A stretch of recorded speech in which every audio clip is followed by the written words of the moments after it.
Akka bultan dhaggeeffattootaaf daawwattoota TV Mo'aa nagaan Waaqayyo isiniif haa ta'u. Ganama kana sagalee Waaqayyoo qabadhee fuula keessan kana jiru luba Qannoo Galaanaa jedhama.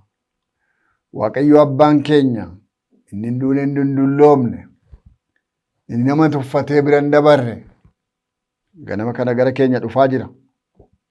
Inni mana keenya ilaalee irraa hin gorre. Inni bifa keenya ilaalee irraa hin gorre. Inni dadhabbii keenya ilaalee nurraa hin gorre. Inni seenaa haaressuu danda'u. Inni jireenya gargar citetti fufsiisuu danda'u Waaqayyo gooftaan maccaa. Ganama kana gara mana keenyaa dhufeera. Mi'a dhaggeeffatu sagalee Waaqayyoon dubbisa maqaa Yesuus Kiristoosiin. Macaafa moototaa isa duraa boqonnaa 17 lakkoofsa 7 kaaseen dubbisa. Sababii bokkaan biyya badeef guyyaa muraasa booddee lagichi gogee yommus dubbiin Waaqayyoo gara Eeliyaas dhufe. Ka'i gara mandara Saraaphitaa isa kutaa biyya Sidoon keessa dhaqii achi taa'i. Haati hiyyeessaa achi jiraattu tokko nyaata akkasiif laattuuf ani siif abboomeera jedhe. Kanarratti Eeliyaas ka'ee gara mandara Saraaphitaa dhaqee balbala kellaa mandarattii bira yommuu ga'e dubartii qoraan funaannattu tokko ni arge. Inni ishee waamee hadaraa bishaan dhugaatii willeetti anaaf fidi jedheen. Isheen bishaan isaa fiduuf dhaqaa utuu jirtu ishee waamee hadaraa buddeena cabduu tokkos immoo harkatti qabadhuu koottu jedheen. Isheen immoo deebiftee dhugaa Waaqayyo gooftaa keessa jiraataati ani daakuu konyee tokkittii huuroo keessa jirtu dhadhaa ejersaa muraasa cuggee keessa jirtu malee buddeena tokkollee hin qabu. Kunoo ani gara manaatti galee ishee qodaa keessa jirtu kana tolchee aniif mucaan koo akka nyaannuuf qoraan bu'achaa jirra. Isa booddee garuu du'uma duwwaatu nu eeggataa jetteen. Eeliyaas isheedhaan hin sodaatin dhaqiitii akkuma jette godhii garuu wanta qabdurraa dura bixxillee xinnoo ishee tolchii anaaf fidi. Kana booddees ofii keetiif ilma keetiifis immoo waa tolchi. Waaqayyo gooftichi Israa'el hamma guyyaa ani Waaqayyo lafarratti bokkaa roobsuutti daakuun huuroo keessaa hin dhumu. Dhadhaan ejersaas cuggee keessaa hin dhumu jedheen. Isheen dhaqxee akkuma Eeliyaas jedhe hin goote. Akkasitti Eeliyaas isheen warri manaashee keessaas nyaata guyyaa baay'ee dhaaf isaan ga'uu hin argatanii. Waaqayyo karaa Eeliyaas raajichaa akkuma dubbate bokkicha daakicha huuroo keessaa hin dhumne. Dhadhaan ejersaas cuggee keessaa hin dhumne. Guyyaa muraasa booddee ilmi dubartii haadha hiyyeessaa mana sana hin dhukkubsate. Dhukkubni isaas ittuma jabaatee hafuura baafachuu hamma isa dadhabsiisutti hin ga'e. Isheen immoo Eeliyaasiin ati yaa nama Waaqayyoo maal narraa qabdaa? Ati yakka koo yaadachiisuudhaaf ilma koo ajjeesisuudhaaf na bira dhuftee jette. Eeliyaas immoo deebisee ilma kee anatti kenni jedhee harkaa fuudhee gara iddoo ofii isaatii taa'u kutaa bantii manaa irratti geessee siree ofii isaatii irra ciisurra in ciibsee achumaanis sagaleessa ol fudhatee yaa Waaqayyo gooftaa koo haadha hiyyeessaa ishee ani bira taa'u kana ilmi ishee akka du'u gochuu keetiin wanta hamaa akkasii kana ishee irrattis immoo hin fiddeeree jedheen. Waaqayyotti boo'e. Yommus inni si'a 3 mucicharra diriiree yaa Waaqayyo gooftaa koo hadaraa lubbuun mucaa kanaa akka itti deebi'u godhi jedhee Waaqayyoon kadhate. Waaqayyo kadhata Eliyaas dhaga'ee fi mucichatti lubbuu hin deebisee akkasitti mucichi deebi'ee hin jiraate.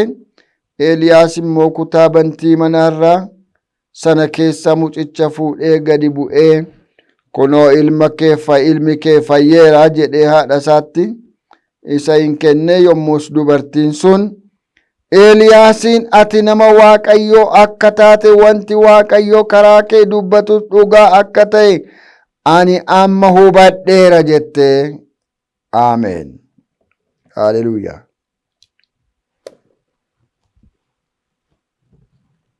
Haa kadhannu. Dubbiin kee fafan qabu, mudaan qabu, makaan qabu. Dubbiin kee qulqulluudha. Dubbii keessa qulqulluu nutti dhangalaasi. Dubbiin namaa hir'uudha. Miirri namaa hir'uudha. Hamleen namaa hir'uudha. Hankee bara baraan guutuudha. Guutummaa keetiin humna waaqummaa keetiin dubbadhu ganama kana. Humna namaan, yaada namaan, beekumsa namaan miti gooftaa ko. Humna waaqummaa keetiin saba keetti hafuura baafadhu, ergaa kee ergi. Ganama kana eebba kee biyya irratti dhangalaasi maqaa Kiristoos isa du'a mo'ee ka'ee Yesuus isa amanamaadhaaf jedhiiti. Ameen. Waaqayyo inni guddaaf waaqaaf lafa uume.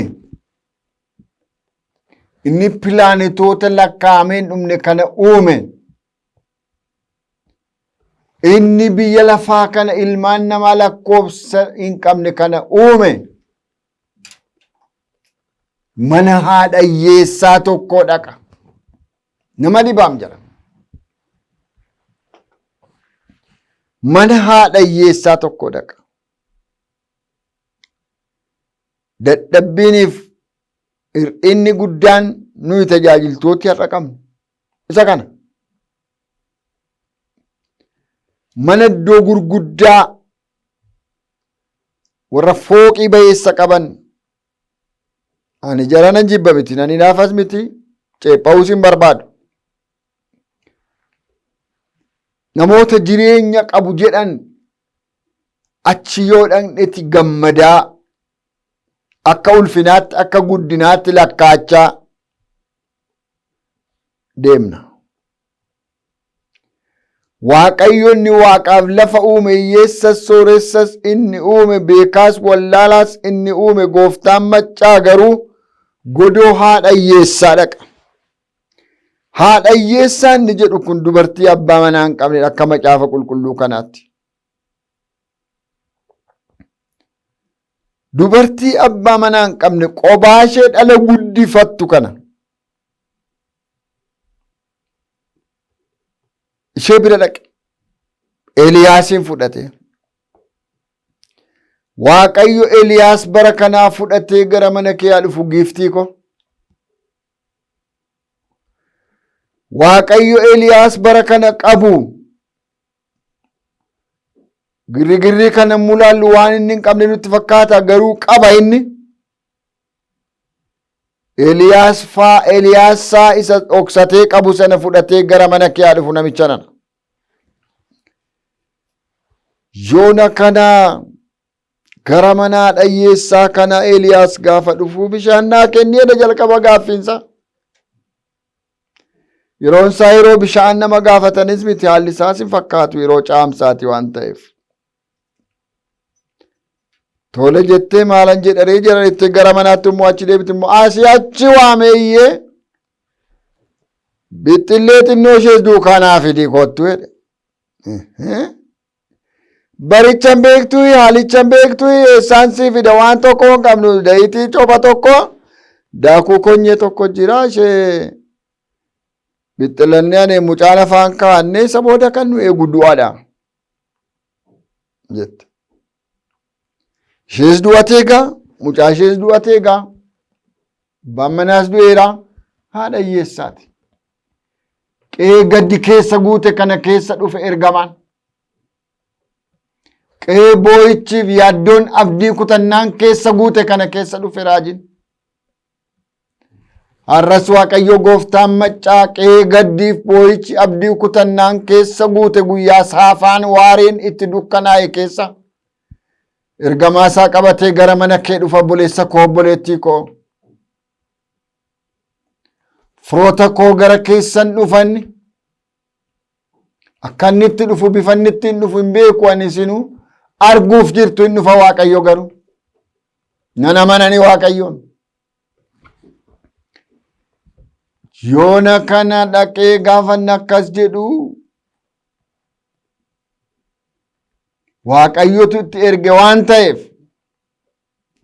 ishees Waaqayyotu Eliyaasiif qopheesse waan ta'eef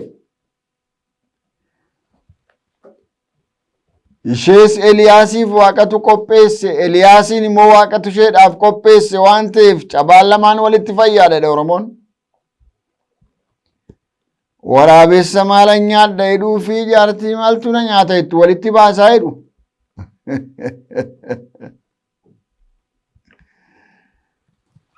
Jaartii du'a eeggattu ilma du'a eeggatu qe'ee gadda eegu qe'ee onuu eegu qe'ee onuuf jiru keessa dhufe ergaa isaa qabatee sagalee isaa qabatee.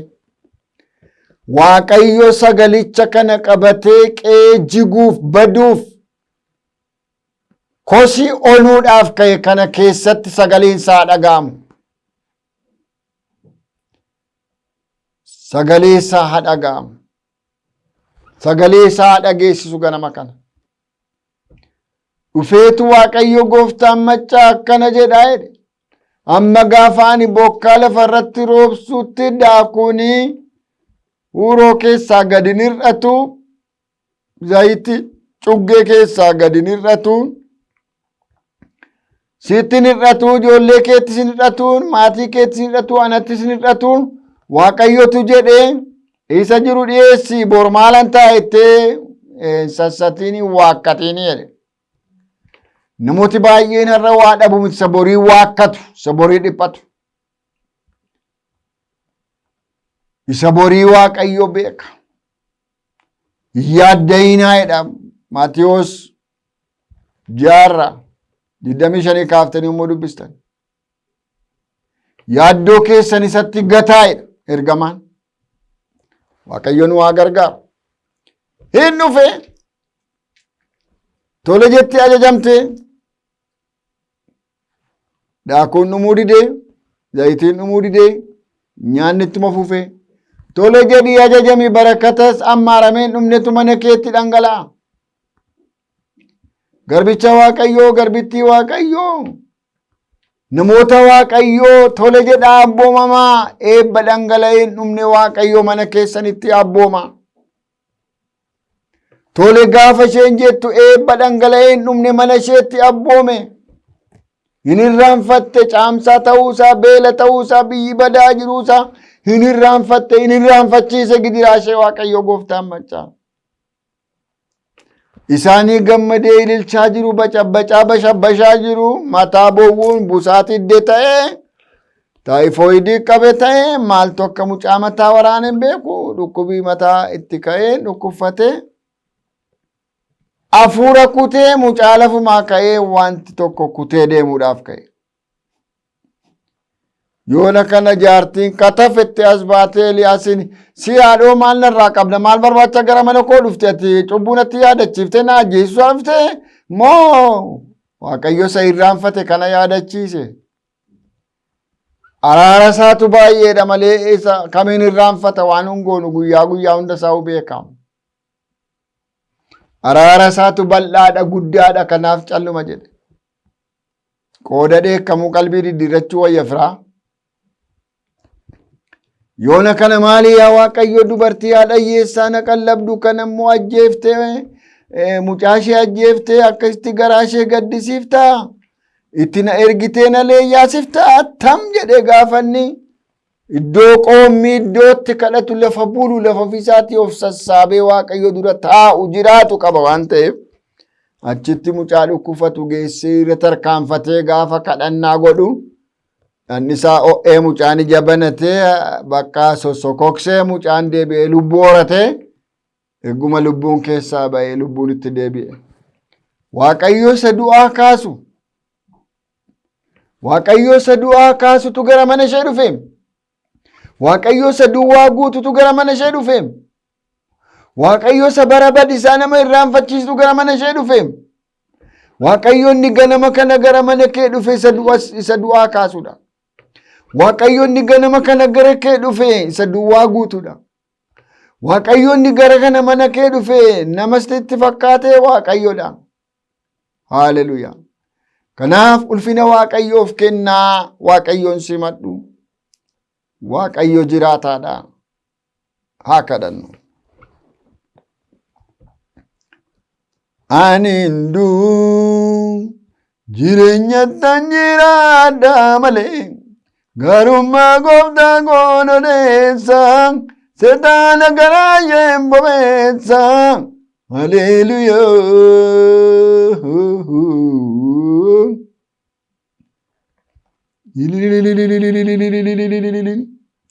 Ani hunduu jireenyattan jiraadha malee garummaa gooftaa koon odeessa seexaana garaa isheen bobeessa. Haleluuyaa.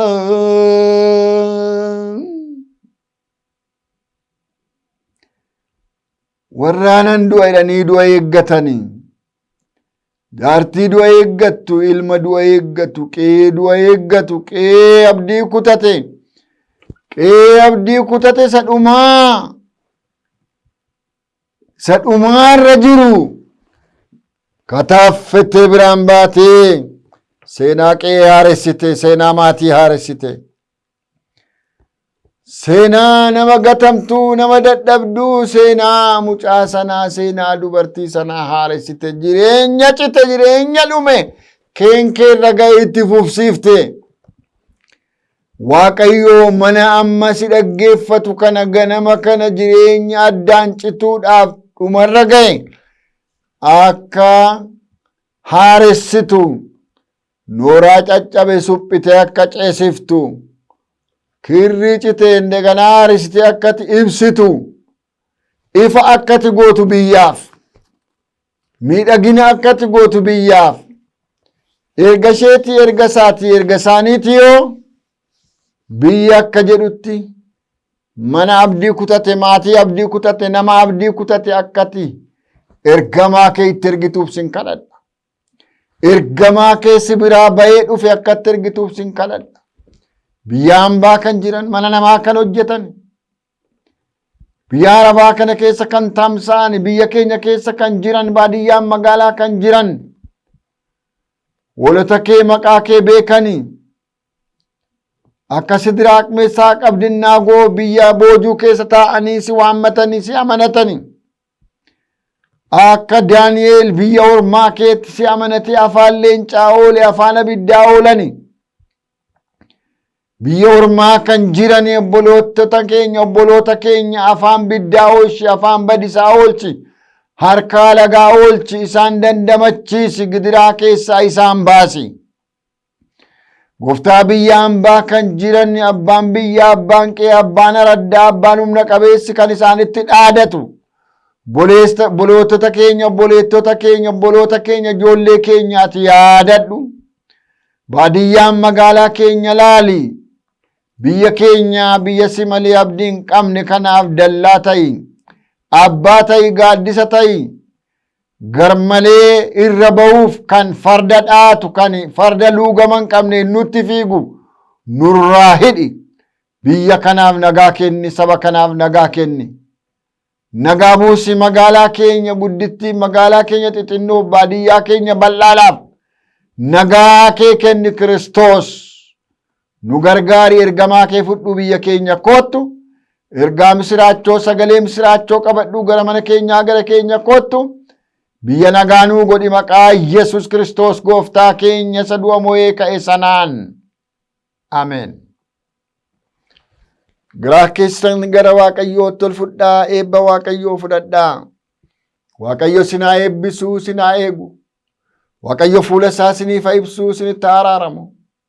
Waaqayyo fuula isaa gara keessanitti haa deebisu, nagaa isaas guutummaatti niif haa kennu. Maqaa Waaqayyo Abbaatti, kan Ilmaatti, kan Hafuura Qulqulluutti Waaqayyoon keenya tokko. Ameen. Asis stuudiyoo kana keessa na waliin kan jirtu ogeetti kaameeraa raabseenaa darajjee Waaqayyo isaa eebbisu jechaa yommuun xumuru. Sa'aatiitti Waaqayyo gara mana kee dhufumaa itti beektaa? Abdiin kutatiin guyyaa gaarii.